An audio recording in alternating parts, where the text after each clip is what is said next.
हो रही है हार्वर्ड में पिछले 75 साल से। आप में से किसी को पता है उसके बारे में? वर्ल्ड की सबसे बड़ी रिसर्च के जिनकी लाइफ खुशी खुशी निकलती है और जिनकी लाइफ फ्रस्ट्रेटेड निकलती है, उनमें सबसे बड़ा फर्क क्या है।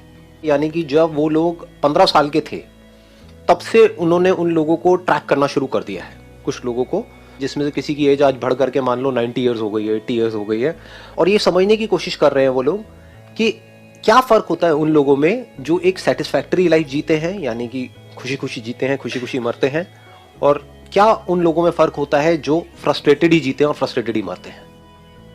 फाइनली जो कंक्लूजन निकला है एक लाइन के अंदर अंदर वो ये निकला है कि जिन लोगों की रिलेशनशिप्स अच्छी होती है वो खुश रहते हैं, जिनकी रिलेशनशिप्स अच्छी नहीं होती है, स्टेबल नहीं होती है, वो दुखी रहते हैं। ये निकला है मतलब पूरी उस रिसर्च में से, है ना कुछ इंटरेस्टिंग। हम क्या सोचते हैं सक्सेस, मतलब उस रिसर्च में से बहुत सारे लोग अलग अलग फील्ड्स में चले गए।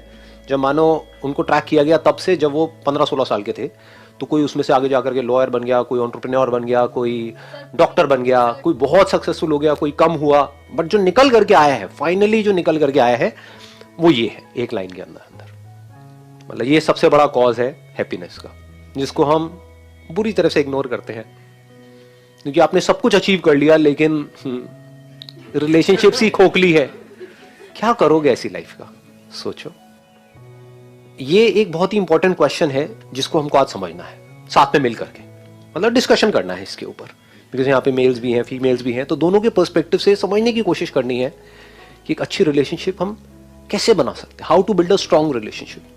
तो अपने दिमाग को खुला रखेंगे, जज नहीं करेंगे कि वो कुछ भी बोलें, तो ये नहीं कि हम बैठ करके जजमेंट पास कर रहे हो कि ये क्या बोल रहे हो, जस्टिफाई नहीं करेंगे अपने आप को कि if there is a lady who is saying something, तो ये नहीं कि वहां से लड़के बोल रहा है ऐसा नहीं होता है ये खचरा वाली हरकतें हैं, तो ये अभी थोड़ी देर के लिए ना करो तो बेटर रहेगा, है ना। तो बड़े ध्यान से समझने की कोशिश करेंगे। If anybody is saying something तो हमको अपनी पूरे ध्यान से उनको सुनना है, समझना है और कुछ सीख करके यहाँ से जाना है। बस यही गोल है हमारा सबका। हाँ, माइक लेकर के बोलिए। Hello sir. So first of all, understanding. That is very important.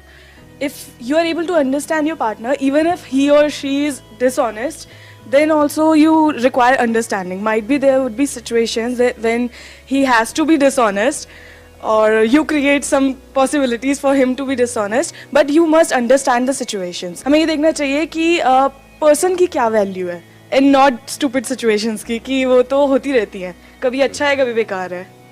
Excellent. Let's get a big hand for her. मजे की बात क्या है, ये सारी बातें हमको पता है, तो अब दो तरीके हो सकते हैं इस सेशन में आगे बढ़ने के।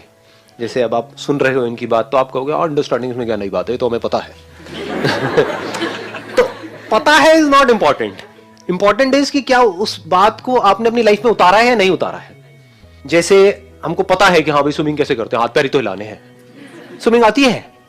नहीं, स्विमिंग नहीं आती है, पता है मुझे स्विमिंग कैसे कर, तो क्या करेगा उसका पता करके। हाँ, तो इट्स नॉट अबाउट पता है। रियल लर्निंग मीन्स कि ये समझना कि इसको प्रैक्टिकली ये जो बातें कह रही हैं उसको अपनी लाइफ में कैसे उतारा जाए।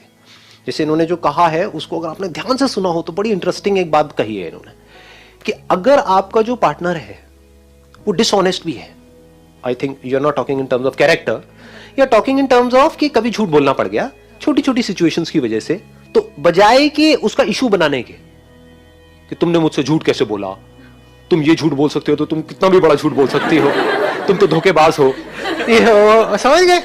तो छोटी बात को बड़ा बनाने की बजाय हमको समझना है कि उसने झूठ क्यों बोला, क्या पता उसने अच्छे के लिए ही बोला। कोई बदसूरत है तो जरूरी थोड़ी कि उसको जाकर के कहा जाए कि तू बदसूरत है, फिर वो कहेगा कि झूठ क्यों बोला। भाई तुम्हारा मन रखने के लिए बोला कि ठीक है मेरी नजर से तो तुम खूबसूरत ही हो, व्हाटएवर पूरी दुनिया के लिए बदसूरत हो, सो व्हाट। सो हमको उसकी नीयत देखनी है सामने वाले पर्सन की। सर चलिए मान लिया हमने तो ऐसा कर लिया है कि हम समझ रहे हैं दूसरे का पॉइंट, लेकिन अगर दूसरा हमारा पॉइंट ना समझे तो उस कंडीशन में हम क्या क्या रखें अपना। मुझे पता था कुछ ऐसे ही आने वाला है और मैंने शुरू में इसीलिए मोहन किया था कि भैया जज नहीं करना है और जस्टिफाई नहीं करना है ना, लेकिन मुझे पता था कि ये आएगा ये पॉइंट। बट पॉइंट इंटरेस्टिंग है क्योंकि ये सबके माइंड में आ रहा है, बोला इन्होंने है बट आई एम श्योर सबके माइंड में आ रहा है ये पॉइंट। कि हम तो समझ ले लेकिन सामने वाला ना समझे तो क्या करें। हम अपने आप को इतना समझदार क्यों समझते हैं? हाँ, आप बहुत समझदार हो क्या और सामने वाला बेवकूफ है। हाँ, बेवकूफ है, उसने भाई मेरे से शादी करी, इससे बड़ा ये सिर्फ इसी पॉइंट ऑफ व्यू से वो बेवकूफ हो सकता है, क्योंकि समझदार होता तो मेरे जैसे से करता ही नहीं। तो हमको कभी भी ये नहीं समझना कि हम तो सामने वाले को समझ लेंगे, वो अगर नहीं समझता तो क्या करें। आप अपने ऊपर रख करके देखो, आप क्या कह रहे हो, मैंने तो उसको समझ लिया, उसने नहीं समझा तो क्या। आप ये बताओ, अगर उसने आपको समझ लिया तो आप उसको समझ पाओगे, नहीं समझ पाओगे? कोशिश कर सकते हैं सर। अरे उसके बाद कोशिश करना क्या है? अगर सामने वाला पार्टनर, एक मिनट मेरी बात सुनना, कि अगर सामने वाला आपकी जो लाइफ पार्टनर है वो बहुत अंडरस्टैंडिंग है, आपका मूड खराब होता है, आपको समझती है, आपको सपोर्ट करती है जब आपको सपोर्ट की जरूरत होती है, तो आपको समझ आएगा या नहीं आएगा, आएगा कि वो ऐसी है? आएगा। तो सामने वाला बेवकूफ है क्या? उसको नहीं आएगा। ना समझ गए क्या हो रहा है? नहीं आई ना बात पकड़ में? आ गई। सामने वाले के पॉइंट ऑफ व्यू को समझ लेना इज अंडरस्टैंडिंग, उसको अपने पॉइंट ऑफ व्यू को समझाना is argument, is a clash. यही तो सारे क्लैशेस की जड़ है। अपने आप को समझाने की जरूरत नहीं है, वो समझ जाएगा अगर हम समझ गए तो। अब प्रॉब्लम क्या है, हम क्या कहते हैं कि पहले तू पहले तू पहले तू पहले तू, बस यही कहानी चलती रहती है। इसी वजह से क्लैशेस चलते हैं। चॉइस आपकी है, आपको अपनी रिलेशनशिप को कैसे बनाना है। मैं क्या कह रहा हूं, आपको ये नहीं कह रहा आपको ये करना है वो करना है, choice is yours. All I am saying is कि अगर हम चाहते हैं कि हमारी रिलेशनशिप अच्छी हो तो उसकी शुरुआत यहां से होगी, वहां से नहीं होगी। इस स्टडी में एक और बड़ी इंटरेस्टिंग चीज पता है क्या निकल के आई है, जो हार्वर्ड वाली स्टडी हुई है, कि ये जो रिलेशनशिप जिनकी अच्छी थी, अच्छी का मतलब ये नहीं कि उनकी लड़ाई झगड़े नहीं हुए, क्योंकि ओपिनियंस तो आपस में क्लैश करेंगे ही ना। अच्छी रिलेशनशिप का मतलब क्या, कि जिसके ऊपर हम पूरी तरह से काउंट कर सके।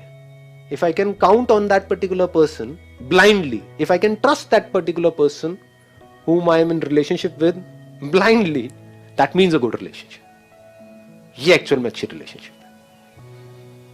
अच्छी दोस्ती का मतलब भी यही नहीं है, थोड़ा सा दिमाग लगाओ। अच्छी दोस्ती आप किसे कहते हो? वो जो आप कुछ भी करो और आ करके आपको चढ़ाता रहे, हाँ हाँ कर कर कर कर कर कर, आप कोई गलत काम भी करो, करना करना करना, उसको अच्छी दोस्ती कहोगे? क्योंकि वहां पर क्लैश नहीं होगा कभी भी। जो आपकी हाँ में हाँ मिला रहा है, वहां पर कोई लड़ाई झगड़ा नहीं है, क्योंकि उसका कुछ जा नहीं रहा ना। आप जीते हो जियो, मरते हो मरो, कहता मुझे क्या फर्क पड़ता है। अच्छी दोस्ती किसे कहोगे? कि अगर उसको लड़ना भी पड़ रहा है आपसे तो लड़ रहा है। आप गलत ट्रैक पे जा रहे हो, 10 लोग आपको सपोर्ट कर रहे हैं, वो अकेला आकर के बोलेगा ये क्या कर रहा है। जैसे ही वो बोलेगा आपको गुस्सा आएगा, क्योंकि वो आपको रोक रहा है। कोई भी हमको रोकता है, हमको अच्छा नहीं लगता ना, तो उससे हमारी लड़ाई भी होगी। लेकिन लॉन्ग टर्म में आपकी अच्छी दोस्ती किससे होगी? क्योंकि आज नहीं तो कल आपको समझ आ जाएगा ना, या नहीं आएगा? इतने बेवकूफ हो, आ जाएगा ना कौन हमारा असली दोस्त है और कौन नकली दोस्त है। नकली कौन है? जो सिर्फ ऊपर ऊपर से दोस्ती के बारे में सोचता है, दोस्ती को बचाने के बारे में सोचता है, वो नकली दोस्त है। असली दोस्त कौन है? दोस्ती रहती है रहे, जाती है जाए, दोस्त का कुछ नहीं बिगड़ना चाहिए, जो दोस्त के बारे में सोचता है। रिलेशनशिप जो होते हैं ना, it's not a dead object, it's a living thing. Whatever is a living thing, it demands great deal of attention from your side. Living में क्या होता है? रोज कुछ नया हो रहा होता है। जैसे आपकी body it's a living thing, तो इसमें रोज कुछ नया हो रहा होता है ना। You need great deal of attention to see कि भाई अब बॉडी में कहां पे क्या गड़बड़ आ रही है। अगर अलर्ट नहीं हो तो, कहीं हल्का सा दर्द है आपने इग्नोर किया तो, करते रहे करते रहे करते रहे, कुछ टाइम बाद पता लगा बढ़ते बढ़ते बढ़ते बढ़ते पहले ये था कुछ भी नहीं था, फिर अल्सर हुआ, फिर कैंसर हुआ, चलो जी हो गया काम। समझ गए? जो भी चीज लिविंग है, कोई लिविंग प्लांट भी है, तो इट डिमांड्स अटेंशन। आपको उसको रोज पानी देना पड़ेगा, उसकी केयर करनी पड़ेगी, उसका ध्यान रखना पड़ेगा। तो रिलेशनशिप में घुसने का मतलब क्या है? You need to be mentally prepared for the pros and cons of a relationship, because relationship is a living thing. उसमें रोज आपको लगेगा एक दिन तो कि अब सब कुछ ही बहुत बढ़िया हो गया है, मूड भी अच्छा हो गया है, अब वो सब कुछ करने का मन कर रहा है जो आप करना चाहते हो, एकदम ऐसा लग रहा है हाँ ये ऑन क्लाउड 9 उड़ रहे हैं, हाँ मजा आ रहा है। फिर एकदम से कुछ हुआ तो एकदम ही मूड इतना खराब हो जाता है, मन करता है सब छोड़ो, सब बेकार है। तो इन दोनों चीजों के लिए आपको मेंटली रेडी रहना होगा। अगर आप मेंटली प्रिपेयर्ड हो, देखो ध्यान से समझना, अगर आप मेंटली प्रिपेयर्ड होते हैं, आप रोड पे जा रहे हो, अगर आप मेंटली प्रिपेयर्ड हो कि यहाँ पे कुछ गड़बड़ हो सकती है, तो आप उस सिचुएशन को ज्यादा अच्छे से हैंडल कर पाओगे, या आप प्रिपेयर्ड ही नहीं हो और एकदम से कुछ हो गया, अब आप बौखला जाओगे, आपके हाथ पैर फूल जाएंगे, ये क्या हो गया। तो you must be mentally prepared for these things in a relationship.